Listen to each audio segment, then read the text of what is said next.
مجید کے اندر ارشاد فرماتا خلق الموت والحیات لیبلوکم ایکم احسن عملا. اس نے فرمایا یعنی ہم نے موت اور زندگی کو پیدا کیا تاکہ لوگوں کی جانچ ہو کہ کس کا کام زیادہ بہتر ہے.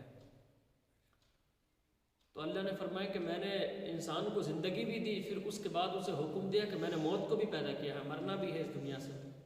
اور آگے فرمایا کہ تمہیں اس لیے دنیا میں بھیجا کہ تمہاری جانچ ہو کہ تمہارا کام کس کا زیادہ بہتر ہے.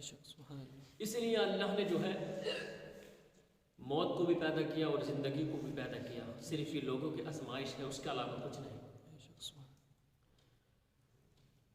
اور آقا کریم صلی اللہ علیہ وسلم کی زندگی کا عالم بھی یہی رہا کہ آپ اپنے صحابہ کو بھی موت کی یاد دلاتے رہے. لیکن ہمارے لیے افسوس ہے، ہمیں معلوم ہے کہ اس دنیا سے ہمیں رخصت ہونا ہے.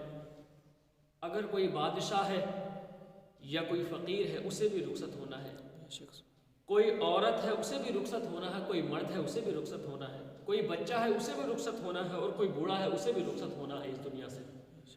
اور اگر کوئی غریب یا امیر ہے اسے بھی رخصت ہونا ہے، اس دنیا سے اسے جانا ہے. لیکن افسوس یہ ہے کہ اللہ نے ہمیں انسان بنایا اور اللہ کا وعدہ ہے کہ میں نے جس کے اندر روح ڈالی ہے ایک ہی دن اس روح کو نکالا جائے گا. فرمایا کہ کل نفس ذائقۃ الموت، کوئی ایسی جاندار چیز نہیں ہے جس کو موت نہیں آئے. فرمایا کہ ہر ایک جاندار کو موت کا مزہ چکھنا ہے. اور لیکن ہمیں خیال نہیں آتا. ہمیں خیال آنا چاہیے کہ ہمیں اس دنیا سے رخصت ہونا ہے، ایک دن اس دنیا سے منتقل ہو کر اپنی قبر میں پہنچنا ہے. اور ہم دیکھتے ہیں کہ روز کتنے جنازے اٹھتے ہیں اور ہم اپنے ہاتھوں سے انہیں مٹیاں دیتے ہیں اور اپنے کاندھے دیتے ہیں اور انہیں قبرستان کے سفر تک چھوڑ کر آتے ہیں. لیکن ہمیں خیال نہیں آتا کہ ایک دن ہمیں بھی کوئی کاندھا دے گا اور ہمیں بھی کوئی مٹی دینے والا ہوگا. لیکن آقا کریم صلی اللہ علیہ وسلم مسجد نبی کی تشریف لے کر جا رہے تھے تو آقا کریم نے چند لوگوں کو دیکھا کہ جو ہنس ہنس کر باتیں کر رہے تھے. تو آقا کریم نے فرمایا کہ تم اس کو یاد کرو جو تمہاری ہنسی کو کم کرے. فرمایا کہ تم موت کو کثرت سے یاد کرو، اس لیے کہ خدا کی قسم کاش میں جس چیز کو جانتے ہو اب میں جانتا ہوں اگر تم اس چیز کو جان لو. تو فرمایا کہ تم کم ہنسو اور زیادہ رو. انہیں سمجھایا. آقا کریم نے جب انہیں ہنستے ہوئے دیکھا تو فرمایا کہ جس کو میں جانتا ہوں اگر کاش اس کو تم جانو تو کم ہنسو اور زیادہ رو. تو آقا کریم آخرت کو ملاحظہ فرماتے ہیں اور آقا کریم جہنم کی آگ کو بھی دیکھ رہے ہیں، اس لیے فرمایا کہ میں جس چیز کو دیکھ رہا ہوں اس کو تم نہیں دیکھتے. اگر کاش تم دیکھ لو تو پھر تم کم ہنسو اور زیادہ رو. اور حقیقت تو یہی ہے کہ دنیا رونے کی جگہ ہے نہ کہ ہنسنے کی جگہ، اس لیے کہ انسان کی آزمائش کے لیے دنیا میں پیدا کیا گیا ہے. تو پھر ہنسی اور مذاق اور جو دنیا میں عیش و عشرت سے زندگی بسر کرنے کے لیے نہیں، بلکہ اللہ فرماتا ہے کہ میں نے تو انسان کو جو ہے بڑی مشقت سے زندگی گزارنے والا پیدا کیا ہے. اور آقا کریم صلی اللہ علیہ وسلم نے اپنے صحابہ سے فرمایا کہ تم موت کو کثرت سے یاد کیا کرو، اس لیے کہ جو بندہ مومن موت کو کثرت سے یاد کرتا ہے فرمایا کہ موت جو ہے لذتوں کو مٹا دیتی ہے.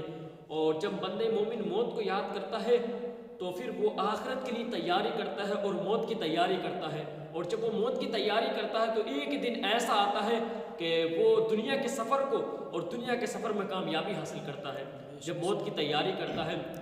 لیکن موت وہ شے ہے جس کو یاد کرنے کے بعد انسان کا دل نرم ہو جاتا ہے، انسان کا دل جو ہے بہت زیادہ نرم ہو جاتا ہے.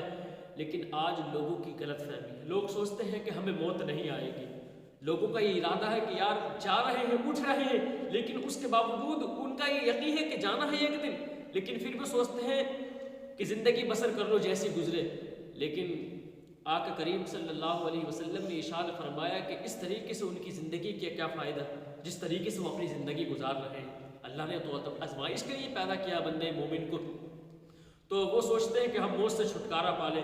لیکن اللہ فرماتا ہے کہ اینما تکونوا یدرککم الموت ولو کنتم فی بروج مشیدہ. فرمایا کہ تم جہاں کہیں بھی ہو موت تمہیں آلے گی اور موت تمہیں پالے گی. فرمایا کہ اگرچہ تم مضبوط قلعوں میں قید ہو جاؤ موت تمہیں وہاں بھی نہیں چھوڑے گی. تو پھر پتہ چل گیا کہ اگر انسان موت سے بچنا چاہے تو یہ اس کی جو ہے کم ظرفی اور اس کی بے عقلی ہے کہ وہ سوچتا ہے کہ یار میں موت سے بچ جاؤں، لیکن اللہ فرماتا ہے کہ ہرگز نہیں بچ سکتا۔ اگر وہ بچنے کے لیے ایک جگہ سے دوسری جگہ منتقل ہو جائے اور کسی مضبوط قلعے کے اندر بھی قید ہو جائے تو فرمایا کہ تب بھی اسے موت وہاں سے لے آئے گی، اور موت کے پنجے بڑے مضبوط ہیں، اتنے مضبوط ہیں کہ وہ مضبوط قلعوں سے بھی بندے مومن کو نکالنا